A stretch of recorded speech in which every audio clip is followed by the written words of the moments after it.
Bismillahirrahmanirrahim. Assalamualaikum warahmatullahi wabarakatuh. Alhamdulillah. Waalaikumsalam warahmatullahi wabarakatuh. Ya, Wabarakatuh. selamat datang teman-teman.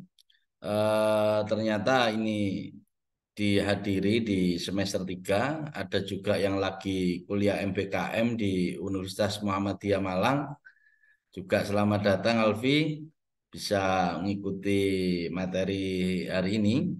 Bahwa untuk pertemuan kita ini bahas masalah fungsi pemilu dan juga sistem proporsional terbuka maupun sistem proporsional tertutup.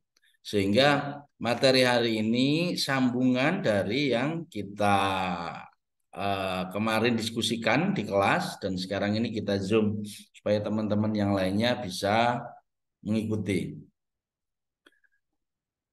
Adik-adik sekalian, untuk yang pertama, ini kita mengurai dulu sebelum ke bahas fungsi dan maupun sistem proporsional terbuka maupun proporsional tertutup. Kita di sini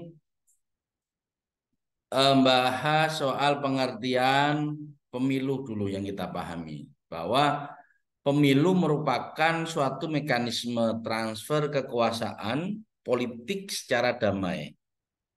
Legitimasi kekuasaan seseorang atau partai politik tertentu tidak diperoleh dengan cara kekerasan. Namun kemenangan terjadi karena suara mayoritas rakyat didapat melalui pemilu yang fair. Kalau kita menelisik jauh untuk di Indonesia, apakah pasca kemerdekaan itu ada pemilu? Ataukah terjadinya Soekarno-Hatta dulu itu juga atas tunjukan atau pilihan? Dulu yang dilakukan adalah tetap pilihan, tetapi aklamasi yang dilakukan ya.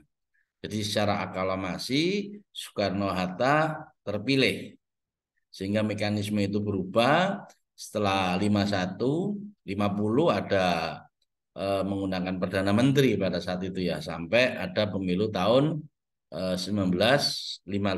Nah, sehingga pengertian pemilu diartikan untuk memperoleh kemenangan karena suara mayoritas rakyat didapat melalui pemilu yang fair. Yang kedua, dalam KPU mengartikan pemilu merupakan salah satu pilar utama dari proses akumulasi kehendak masyarakat. Jadi pemilu sekaligus merupakan proses demokrasi untuk pemilih pemimpin. Sehingga KPU di sini sebagai lembaga yang ditunjuk oleh negara. Kalau dulu di era kemerdekaan kan ada persiapan kemerdekaan pada saat itu. Kalau sekarang ini kan KPU ya. Dan menurut Undang-Undang Nomor 8 Tahun 2012 tentang pemilihan umum anggota Dewan Perwakilan Rakyat, Dewan Perwakilan Rakyat Daerah, dan Dewan Perwakilan Rakyat Daerah, memaknai pemilu adalah sarana pelaksanaan kedaulatan rakyat yang dilaksanakan secara langsung, umum, bebas, rahasia, jujur, dan adil dalam negara kesatuan Indonesia berdasarkan Pancasila dan UUD 45. Dengan kata lain, pemilu merupakan sarana bagi rakyat untuk menjalankan kedaulatan dan merupakan lembaga demokrasi. Kita sekarang sudah ada 3 di era ya, dari era Orde Lama, era Orde Baru, sama era pasca reformasi. Di mana dulu kalau bisa kita review ke belakang bahwa di era Orde Lama itu 1 kali pemilu, tahun 55. Kemudian berganti ke era Orde Baru. 1955 partai banyak. Ada sekitar 164 ya, nanti bisa di cross check Anda browsing.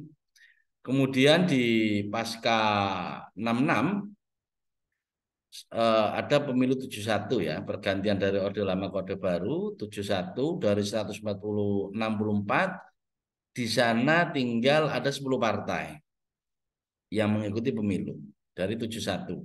Kemudian dari 71 ke 77.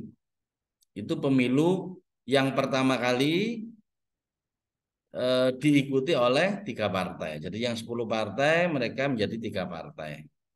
Yang pertama dan satu golongan karya ya, ada 2 di situ. Yang pertama ada Golkar, yang kedua ada P3, yang ketiga ada PDI. Di mana partai-partai yang berasaskan Islam, ada religi itu larinya ke P3, yang nasionalis itu atau yang abangan afiliasinya ke PDI.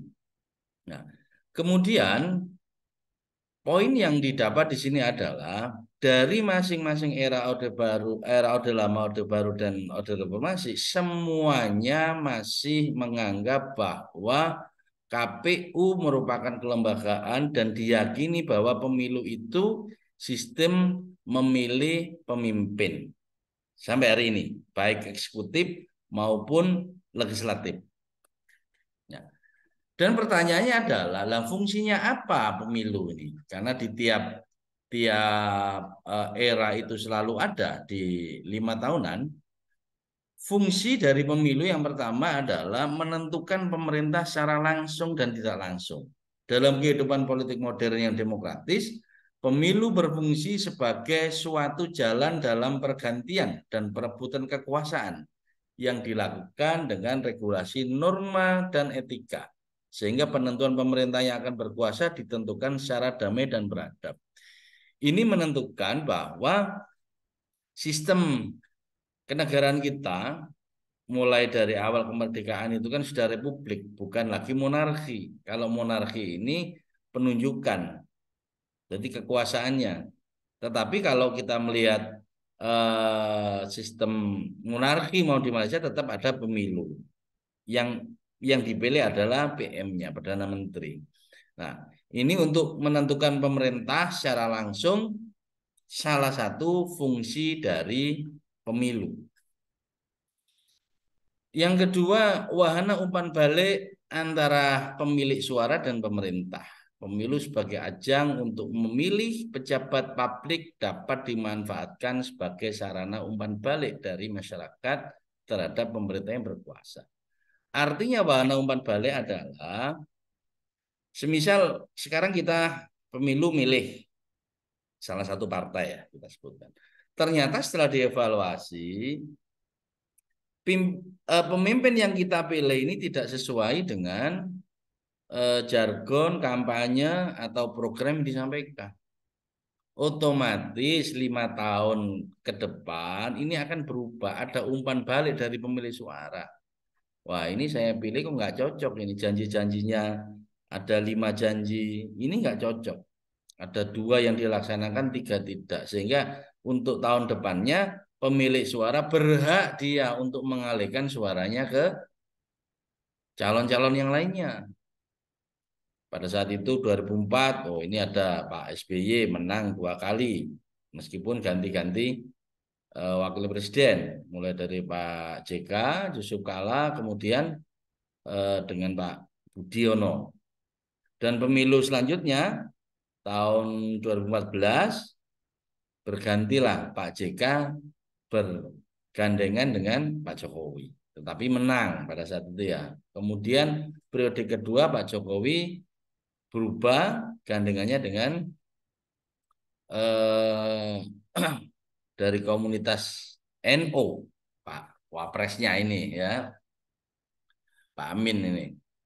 Nah, seperti itu dari pemilik suara ini bisa jadi saya dulu gak setuju dengan ini, saya tak milih Pak Jokowi. Saya dulu di Pak Prabowo, saya milih ke Pak Jokowi atau dari Pak Jokowi ke Prabowo atau hari ini nanti setelah Pak Jokowi nggak tahu dengan adanya putusan MK yang baru saja ini ada polemik, ada dinamika macam-macam, tapi tetap MK itu kan dianggap final sudah. Nah, tergantung nanti milihnya ke siapa. Ini namanya umpan balik.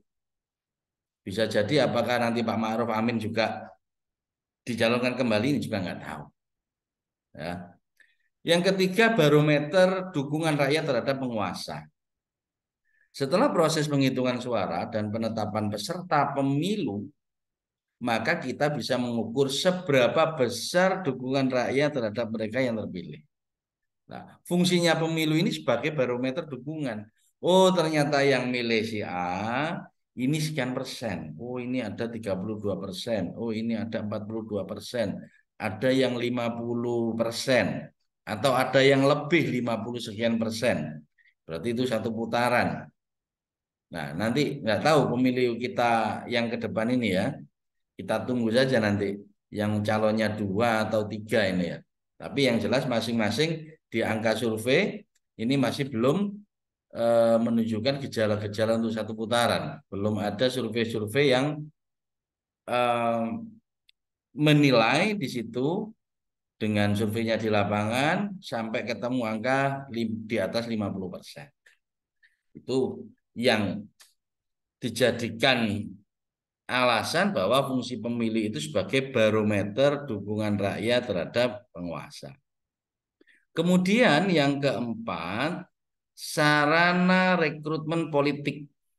Ada rekrutmen politik adalah seleksi dan pengangkatan seseorang atau kelompok untuk melaksanakan sejumlah peran dalam sistem politik pada umumnya dan pemerintah pada khususnya. Sehingga kita akan tahu untuk merekrut rekrutmen politik ini. Siapa ini yang loyal, siapa yang tidak, siapa yang patut untuk menjaga loyalitasnya dia terhadap partai, atau dia akan berubah, dia pindah, atau dari Demokrat pindah ke PDI, atau dari PDI pindah ke Gerindra, atau dari Gerindra pindah lagi ke Perindo, atau pindah ke Golkar dan sebagainya. Nah, ini ajang yang pemilu nanti ini sarannya rekrutmen yang betul-betul mereka itu masih bertahan atau pindah. Dinamikanya seperti itu. Selanjutnya apa sih tujuannya ini penyelenggaraan dari pemilu ini? Mewujudkan peralihan kepemimpinan pemerintah secara tertib dan damai. Kalau tidak melalui pemilu, maka ini akan terjadi chaos. Seperti kayak di negara tetangga itu ya, ada kudeta. Pemerintahnya tetap berjalan, tetapi ada kudeta dari militer. Perebutan kekuasaan secara paksa tanpa melalui pemilu. Dulu juga pernah terjadi di Irak waktu ketika Saddam Hussein ya, atau pas di Libya ada Muammar Gaddafi itu juga sama. Tetapi runtuh di akhirnya Saddam Hussein juga diinvasi oleh Amerika, Libya juga ada invasi dari Amerika karena alasannya terlalu lama berkuasa menjadi diktator atau dengan alasan-alasan yang lainnya ya. Kalau di Irak itu senjata pemusnah massal, kalau di Libya ini diktator terlalu lama. Bahkan di Indonesia Pak Harto sendiri di era Orde Baru itu 32 tahun dianggap itu sebuah kediktatoran. Tetapi namanya analisa ya sah-sah saja. Artinya di setiap negara itu punya diksi yang macam-macam ya, mengartikan bahwa mungkin negara ini cocok layak dipimpin dengan model seperti ini, atau di negara yang lainnya itu kurang pas, atau di Eropa atau di Barat sama dengan Asia ini berbeda-beda. Nah, ini mencari role modelnya yang seperti apa. Tujuan yang kedua, mewujudkan pergantian pejabat yang akan mewakili kepentingan rakyat di lembaga perwakilan. Jadi pemilu ini tujuannya adalah untuk menunjuk perwakilan-perwakilan rakyat di lembaga perwakilan. Kalau di daerah ada DPRD, Dewan Perwakilan Rakyat Daerah, ada di provinsi, DPR provinsi, Dewan Perwakilan Rakyat di provinsi, ada DPR RI, Dewan Perwakilan Rakyat di RI yang mewakili dari seluruh masyarakat Indonesia. Kalau DPRD ini mewakili di daerahnya masing-masing, dan ada lagi DPD. DPD ini bukan proporsional tapi distrik ya, yang dilakukan untuk mewakili daerah-daerahnya itu. Nah, sehingga tujuannya adalah mewujudkan pergantian pejabat yang akan mewakili kepentingan rakyat 5 tahunan. Yang keempat, memobilisasi dan menggalang dukungan rakyat terhadap negara dan pemerintah dengan ikut serta dalam proses politik. Memobilisasi supaya masyarakat berpartisipasi terhadap negara dan pemerintah. Bagaimana Pak kalau nantinya saya golput, itu haknya dia. Mau golput mau enggak, tetapi negara tetap menyampaikan, mensosialisasikan melalui KPU, melalui Bawaslu atau yang lainnya, lembaga-lembaga di daerah maupun pusat itu mensosialisasikan bahwa masyarakat mempunyai partisipasi politik untuk mendukung terhadap berlanjutnya negara dan pemerintah. Sehingga masyarakat punya hak untuk memilih dan untuk dipilih. Nah, kemudian melaksanakan prinsip kedaulatan rakyat di lembaga perwakilan dan melaksanakan prinsip hak-hak asasi warga negara. Sehingga hak partisipasi ini harus disalurkan.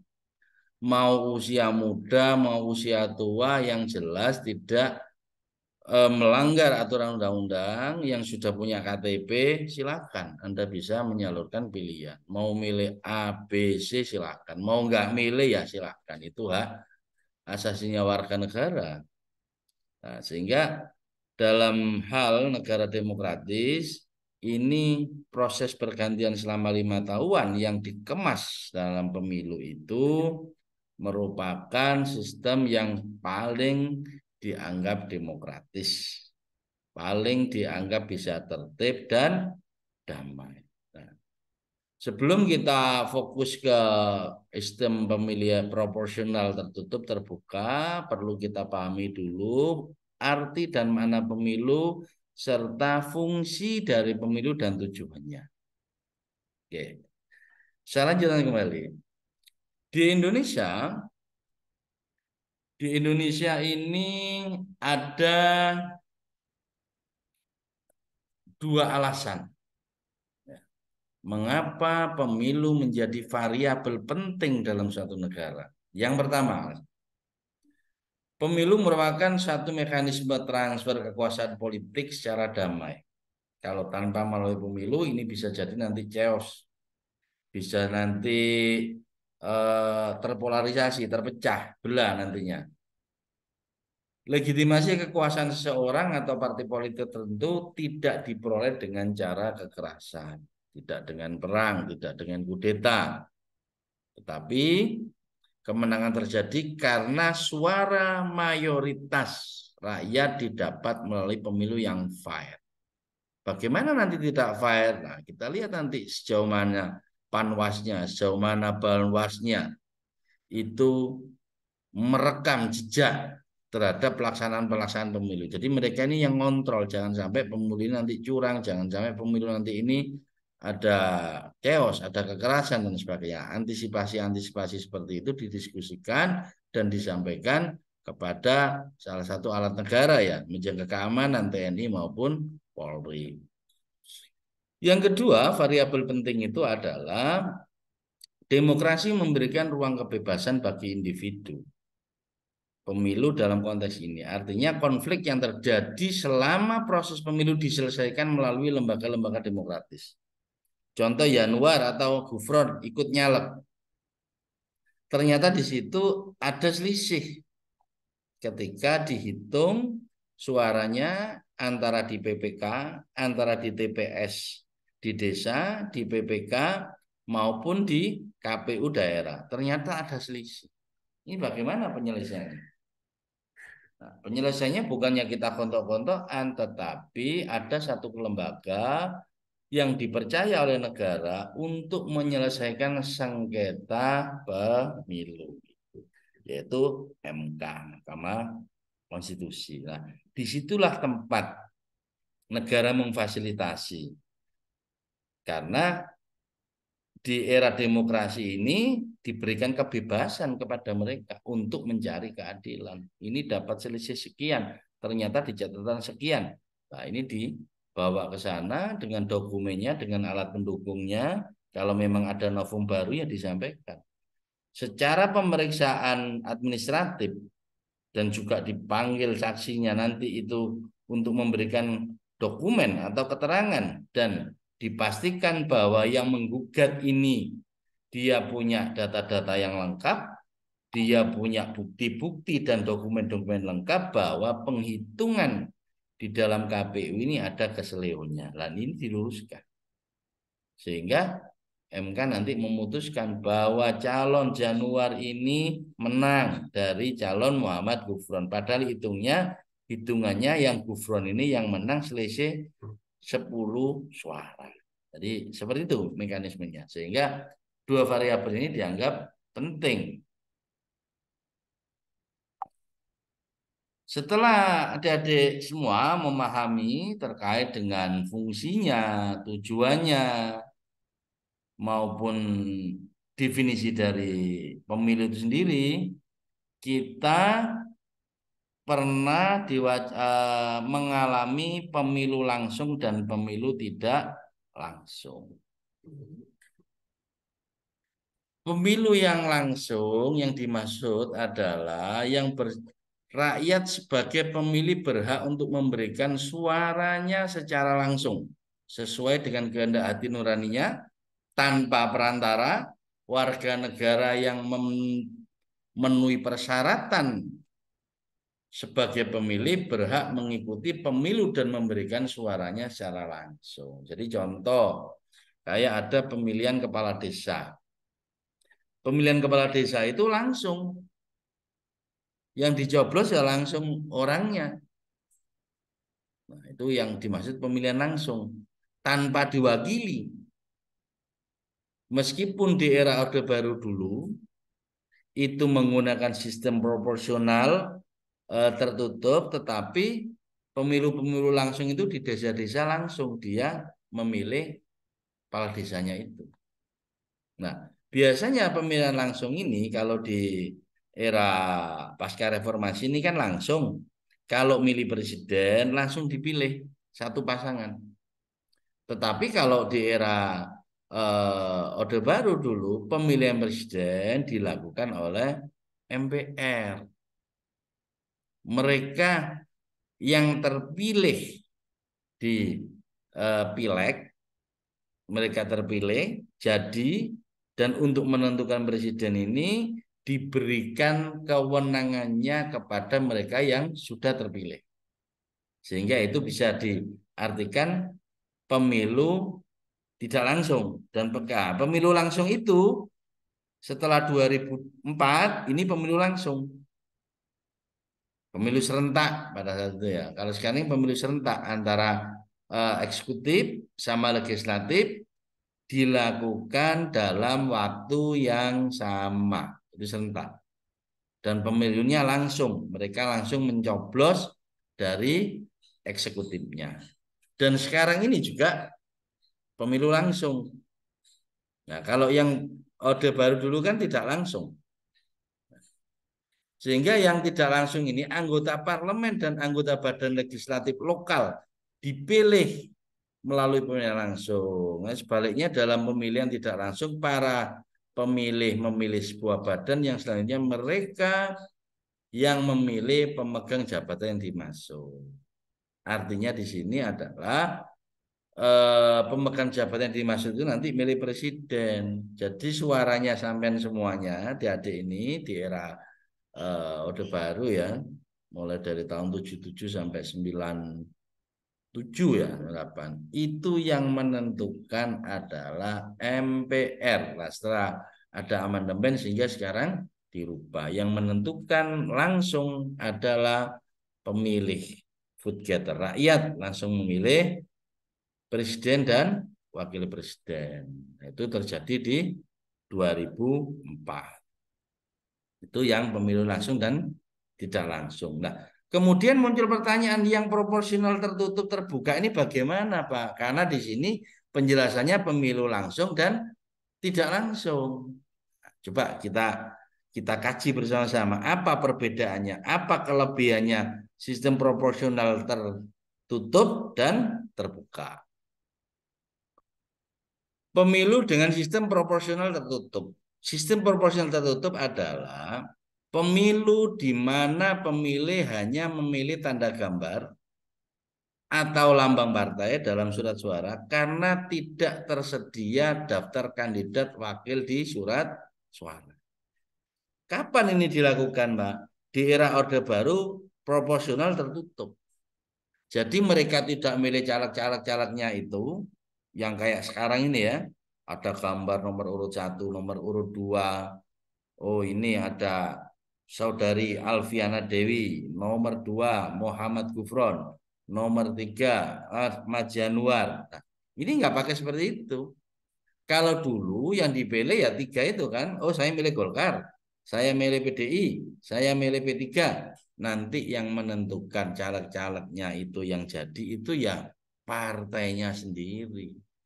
Tidak eh, mereka kampanye. Jadi kampanye tetap partai. Apa kelebihan dari proporsional tertutup? Kelebihannya adalah peningkatan peran partai politik dalam kaderisasi sistem perwakilan, mendorong institusionalisasi partai politik ini berkembang, sehingga betul-betul partai politik itu ada kadernya, tidak seperti yang sekarang banyak dikritik orang, motong di tengah jalan kayak Valentino Rossi. Saya punya duit, saya daftar diterima. Saya punya kantong-kantong suara, saya daftar diterima. Mereka yang sudah mengabdi di situ puluhan tahun karena dia nggak punya modal, dia nggak punya akses, nggak punya network di luar, dikesampingkan sama partainya. Nah, kalau proposal tertutup, siapapun yang loyal, siapapun yang lama, betul-betul dikader sama partai, ketika pemilihan suara itu tinggi, maka ketua umum berhak mendistribusikan kemenangan itu milik mereka yang sudah ada seleksinya, baik seleksi secara keilmuan, seleksi secara kematangan, dan seleksi loyalitas terhadap partai. Nah, dampaknya apa di situ, Pak? Dampaknya mengurangi kos operasional buat mereka. Itu wis gak ono tembak-tembakan. Nah, iki Pak 20.000 ini 30.000 ini ndak ada. Jadi kecenderungan menurunkan budget anggaran. Memperkecil mereka berbuat money politik. Memperkecil mereka bagi-bagi duit kepada masyarakat di saat mereka mau membutuhkan suara-suara itu. Nah, ini sehingga kos politiknya ini kecil. Nah, tetapi hal yang dianggap lebih tadi ada kekurangannya. Dianggap kurang proporsional tertutup. Apa alasannya? Pengkondisian mekanisme pencalonan kandidat wakil rakyat yang tertutup, menguatnya oligarki di internal partai. Terbentuknya ruang politik uang di internal partai dalam bentuk jual beli nomor urut. Ini yang problem pada saat di Indonesia dilakukan sistem proporsional tertutup. Wah, ini bagaimana, Pak? Ini yang transaksi ini hanya partai doang dong. Kita-kita bagaimana? Katanya dianggap minim, tetapi pasti oligarki yang memainkan di internal partai. Bisa jadi mereka yang sudah lama di situ mengabdi 20 tahun, ternyata ada yang baru 2 tahun tetapi dia loyal terhadap partainya. Dia punya modal tinggi. Jadi orang oligarki-oligarki di partai ini sangat menguat sehingga itu yang bisa merubah, ya, bisa merubah yang aslinya nomor 1 menjadi nomor 2. Itu ada kekurangannya juga. Sekarang kita melihat potret yang setelah tertutup proporsional terbuka. Ya. Di dalam proporsional terbuka, pemilu di mana pemilih dapat memilih nama atau foto kandidat yang tersedia di surat Surabaya, di surat suara. Mekanisme ini menuntut partai politik menyediakan daftar kandidat wakil rakyat untuk dimasukkan ke dalam surat suara. Dan kandidat yang meraih suara terbanyak itu terpilih sebagai wakil rakyat. Jadi contohnya seperti ini. Kalau tadi yang tertutup, itu kan ditentukan oleh partai. Bagi yang terbuka, mereka daftar asal-asalan. Mau nomor urut 1, nomor urut 2, nomor urut 3, nomor urut 4, nomor urut 5, nomor urut 6, ya toh? Ini eh, tidak harus yang nomor urut 1 itu selalu jadi, tidak. Semisal si Alfi ini daftarnya belakangan, dia nomor urut 9. Yanuar nomor urut 1. Nah, tetapi sistem pemilunya ini proporsional terbuka. Ketika waktu perekrutan suara, pencoblosan, ternyata si nomor 9 tadi yang Alfi ini dapat suaranya terbanyak. Dapat suara 15.000 dalam satu dapil. Yanuar dapat suara 5.000. Meskipun dia nomor urut 1, dia pasti nggak terpilih. Suaranya Yanuar ini akan masuk ke suaranya Alfi semua. Karena di situ batas dari suara maksimal mendapat satu kursi adalah 13.000. Nah, jadi 13.000 masuk di situ. Lupa ini saya lebih, Pak. Berarti kan dapat 15.000 ditambah Yanuar 7.000, otomatis kan 22.000. Oh, berarti kamu dapat kursi 2. Satu dapil antara Yanuar dengan Alfi itu bisa jadi mendapat 2 jatah kursi menduduki DPR daerah. Karena satu kursinya itu jumlahnya 13.000. Nah, tadi dapatnya berapa? 22.000 sehingga dapat 2. Seperti itu ya, bisa dipahami ya. Nah, kalau umpamanya nomor 4, nomor 5, nomor 6, mereka dapat 1.000, mereka dapat 2.000, mereka 3.000, ada yang dapat 100. Semua suara ini akan masuk ke yang pemenang tadi. Sehingga dalam satu dapil akan ditotal semuanya. Oh, ternyata setelah dapat suara-suara dari yang lainnya ini ditotal mendapat suara 27.000. Maka tetap 2 kursi yang didapat karena satu kursi totalnya 13.000. Itu dapat 27.000. Diambil 2 berarti 26.000, masih ada selisih 1.000. Ya toh, bisa dipahami ya. Jadi kalau yang dulu nomor 1 ini pasti jadi karena sudah ditentukan oleh oleh partai. Tetapi ada kritik bahwa benar itu kecil money politiknya, Pak. Tapi kan uangnya ini larinya ke parpolnya. Kita yang tidak bisa main ya sama-sama mengeluarkan uang. Kan itu. Lah untuk yang proporsional terbuka ini kompetisi. Kompetitornya loss. Nah, ini kelebihannya. Apa kelebihannya? Coba kita lihat kelebihannya. Terbangun kedekatan antara pemilih dengan kandidat. Sehingga antara kandidat dengan pemilih ini selalu turun lapangan. Selalu punya tim sukses. Oh, ini kampanye, agenda hari ini di sini, besok ganti ke desa lagi, besok ganti ke dusun, besok ganti ke pengajian. Ada fatayat, ada muslimat. Besok ganti ke seni karawitan, besok lagi geser lagi. Kalau mereka di hutan ke masyarakat desa hutan. Ini saya bisa cerita seperti ini karena 2009 dulu saya juga nyalek. Tapi kan tidak berhasil ya. Nggak berhasil.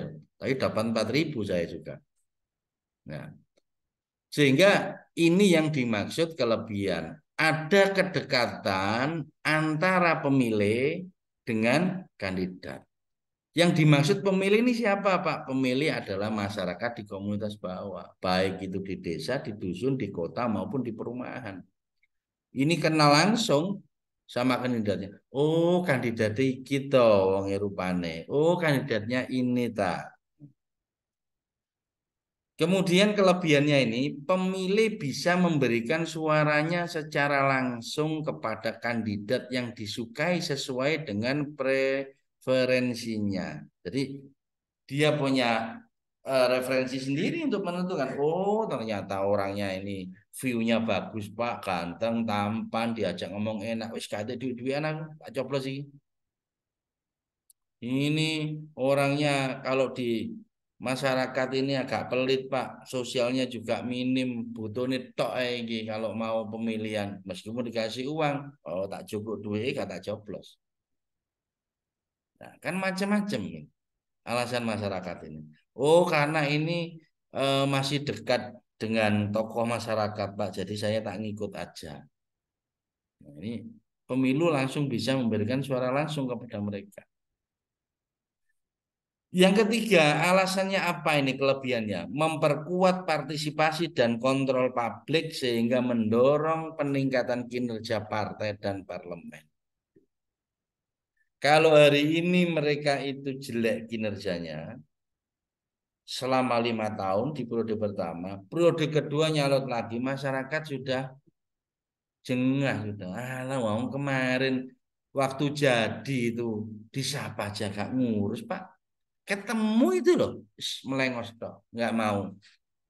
Apalagi mewakili kepentingannya kita. Nah, hari ini dia mau nyalak lagi, sudah saya blok ini, kamu sini nggak boleh itu masuk.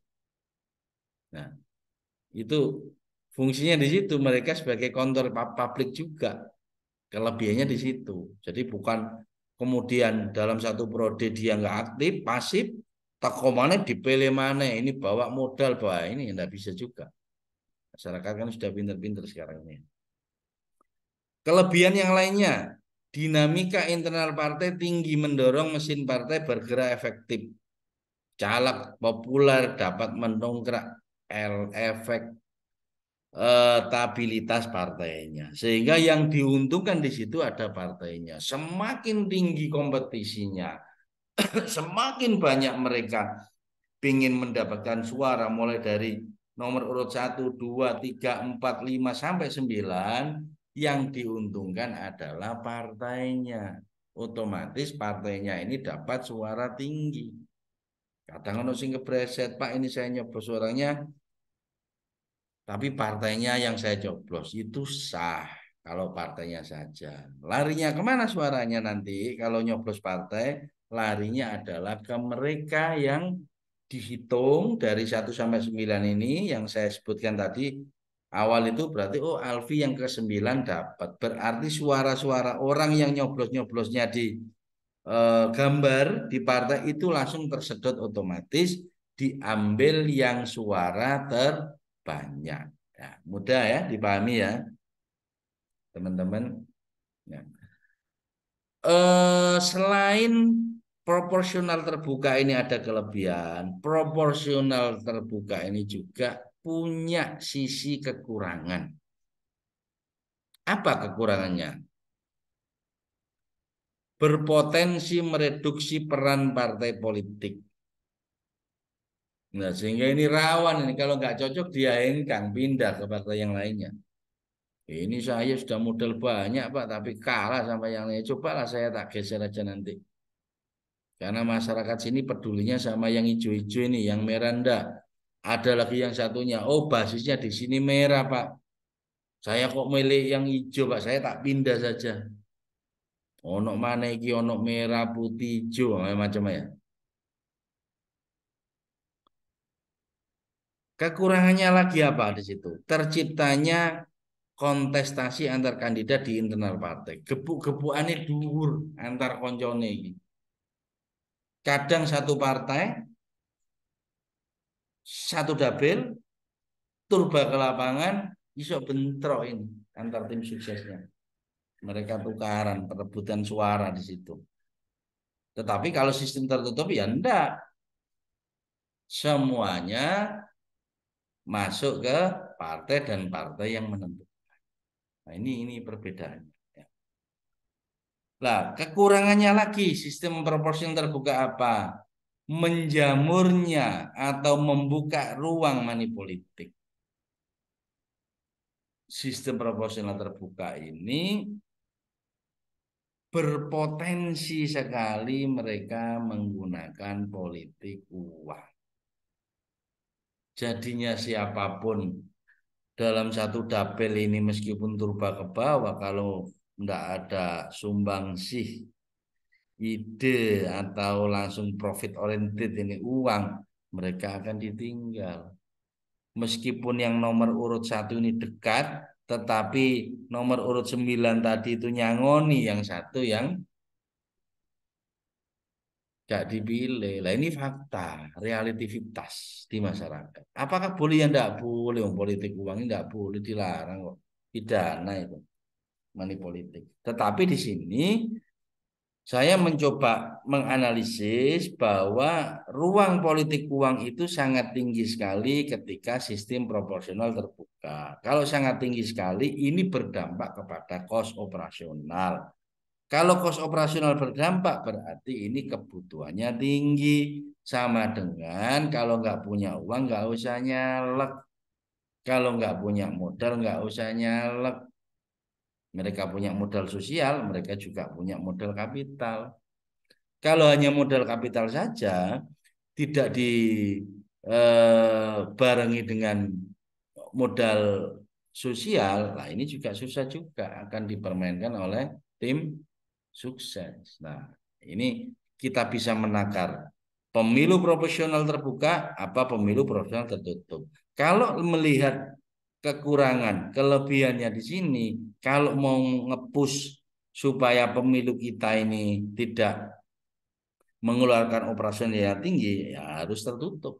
Seperti kemarin sebelum berapa 2 bulan yang lalu ya, PDI mengajukan uji material untuk pemilu hari ini itu diajukan pemilu dengan proporsional tertutup supaya modal-modal ini nggak tinggi. Tapi apa yang terjadi?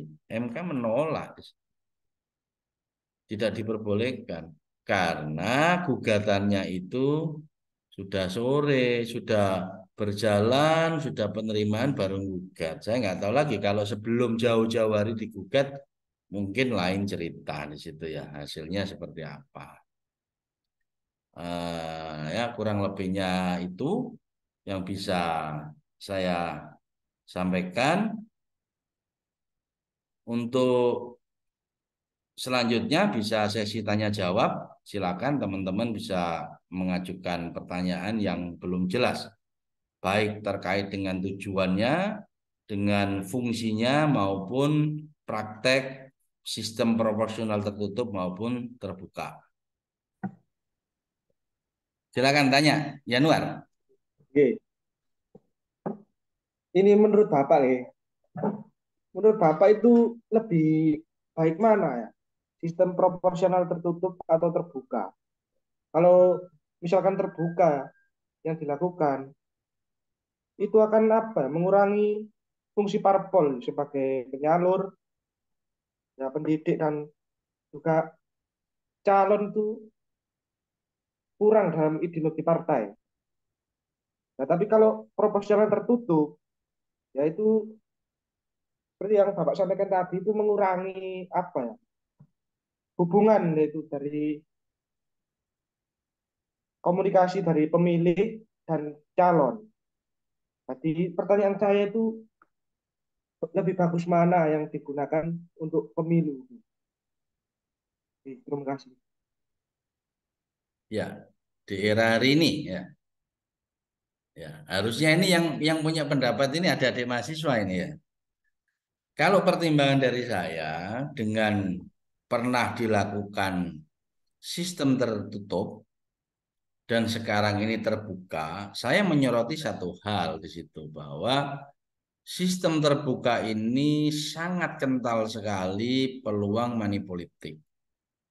Sehingga moral dari masyarakat kita ini selalu ngomong suap, suap, suap, duit, duit, duit, duit. Nah ini. Ini yang membuat saya berpendapat ini agak sumir sedikit ya. Padahal dulu harapannya sistem tertutup ini apa nggak ada money politik? Pada saat itu prediksinya juga ada. Yang mengantongi ya tetap parpolnya. Tetapi dengan melihat sistem terbuka hari ini, saya menyoroti ada dua hal tadi terkait dengan money politik dan yang kedua adalah identifikasi terkait dengan sumber daya manusia. Partisipasinya mereka sejauh mana? Pendidikannya mereka sejauh mana? Karena sekarang ini mereka nggak sekolah aja dengan secara SMA nggak bisa ngomong nggak bisa apa. Kalau modalnya tinggi mereka juga jadi. Ini yang membuat saya hari ini agak skeptis. Bagaimana mereka bisa mewakili suara-suara kita di dewan? Kalau di benak mereka itu alasannya saya sudah belanja, saya sudah beli, emang gua pikirin. Itu yang terjadi. Yang kedua, mereka yang notabene-nya tidak pernah bergaul dengan masyarakat atau interaksi inten dengan masyarakat, tetapi karena tim suksesnya yang jago lobby, mereka jadi. Tetapi secara de jure de facto sah, karena sistem itu digedok terbuka kan sah-sah saja kan ya. Mas Yo kita menganggap wong elek, tapi faktanya pilihannya juga banyak, baik. Orang seneng. Itu kita yang nggak bisa ngontrol, Mas Januar ya. Jadi saya juga kalau sing apik sing ndi Pak ya itu tadi kan sekedar kritikan saya untuk yang terbuka hari ini kontrolnya di situ. Nggak tahu kalau teman-teman yang lainnya. Gimana Januar? Bisa diterima? Bisa Pak. Oke, ya silakan Gufron.